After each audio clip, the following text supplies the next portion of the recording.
again, everyone. Thank you so much for staying with us tonight at 5:30. I'm John Evans. New details tonight on a plane crash near the pier in Oak Island. It happened on August the 2nd.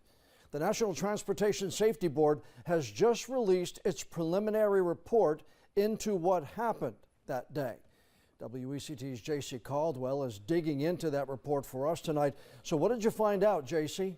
Well, John, that report mentions a few things we already knew, including the reason for the crash was because the pilot's plane propeller stopped turning and the engine lost power.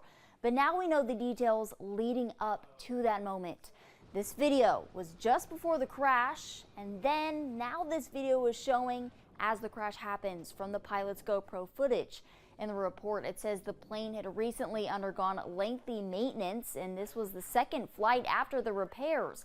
It says the pilot, Mark Finkelstein, didn't notice anything out of the ordinary during the pre-flight inspection, but did notice momentary blips in loss of engine power shortly after takeoff.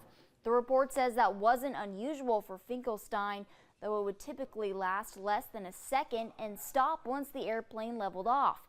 However, this time on August 2nd, it didn't stop. Just minutes into flight, Finkelstein says the engine lost power and he eventually crashed in the water.